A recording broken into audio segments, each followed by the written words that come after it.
Really good example was Zoopla. So when we were working with that in its very early stages, we were the first to have this AVM, so it was an automated valuation model. So what that did was it enabled consumers to come onto the site, put in their property address, and then it would either give them an estimate of what their property was worth straight away, or they would put in some details, and then it would refine it and give them something that was a little bit more accurate. So it was a really good kind of a little hack that essentially got people, because when people are moving house, the first thing they want to know, if I want to buy a property over there, I need to know roughly what mine's going to sell for, because then I can know what price I'm going to look for.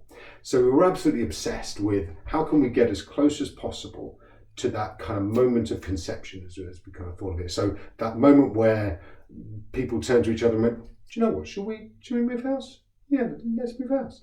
Now what are we going to do? So now I've got to go and find out roughly how much my property's worth, and then I can go and look on and so on and so forth. So by giving them this rough guide to what their property was worth, they would give us, obviously, their address, they would give us the email address and so on, and they would self-identify themselves and associate themselves with the property. And that enabled us then to, every month, even if this was so early, right? So say that it wasn't for another 6 months, a year that they were going to move, but every single month we were able to send them an email.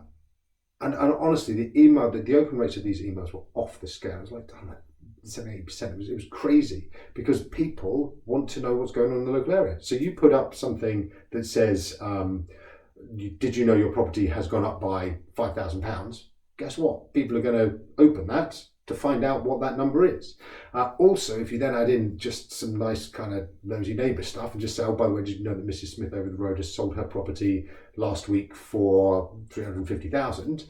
Then that's great news as well, right? You're sitting there nudging each other going, oh, did you see that? Yeah, brilliant. So these are the kinds of things that people will swap their data for.